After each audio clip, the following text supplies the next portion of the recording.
What's up, beautiful people? Hope you guys are doing good. So in this video we're going to be focusing on what to do in case you accidentally break any part of the Google Sheet CRM. All right, so at the time I send you the copy for the CRM, what I do is I block certain parts of it, areas where there are formulas, areas where I think if you try to put any data in there could cause the sheet to break.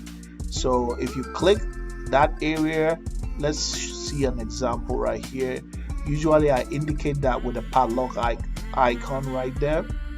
Okay, so if, for example, if you try to click this part here, it might tell you can't do that because I'm admin, so it's allowing me to do that.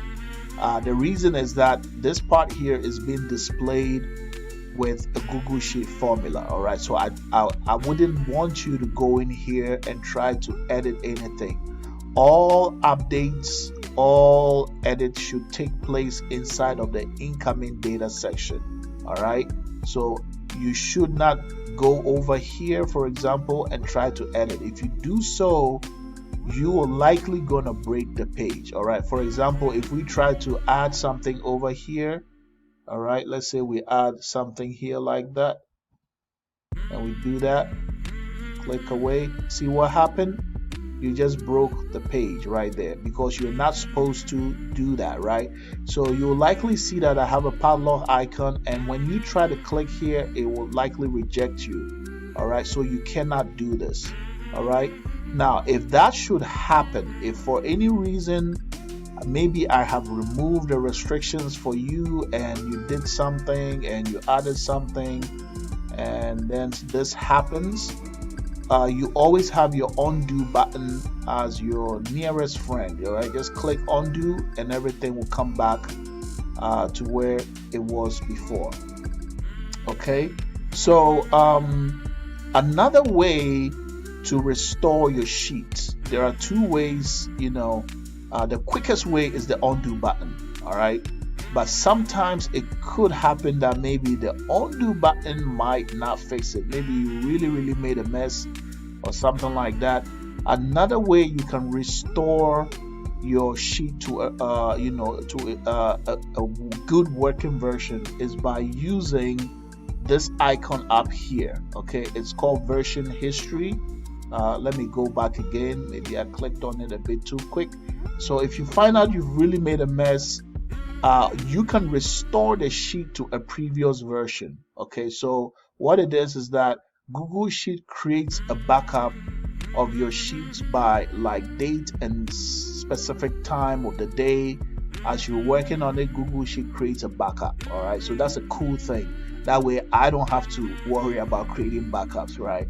So if you want to reset it to a previous version that worked, so all you got to do is just look for this icon right here. It looks like a clock with that backward arrow, and then click on it.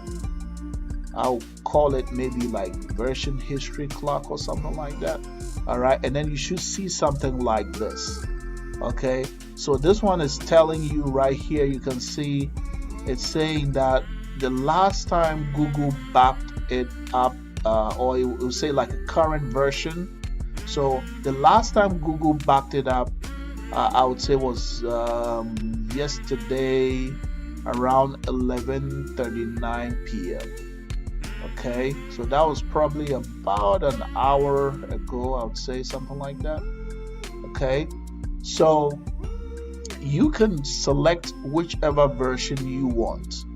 Okay, so I can click like right over here. If I click right here,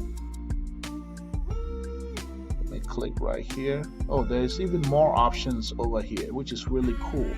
All right, so if I click those three little buttons right here, and then I click restore this version, the moment I do that, Google Sheet is going to restore to a previous version right over here. Okay, so if you believe that at this time your sheet was working really good, you can click restore version and then Google Sheet will restore this version for you. That's another option right here where you can just click restore version and then Google will restore it to a previous version. All right, so I thought I would create this video to help you out in case you feel that you broke something. Okay, so if that don't work, you can always email me, and then I'll see what I can do to help you restore. But please try to follow the tutorial I gave you. A lot of times stuff break because you try to enter data in a place where you're not supposed to, right? So any updates should happen right here, any data updates. Okay, later on I'll do a video about the drop down menu section, which is a kind of a different part, but it's connected to the incoming data, so we will learn about that in another video. So I hope this video was helpful. Take care, and I'll see you guys in the next video. All right, bye.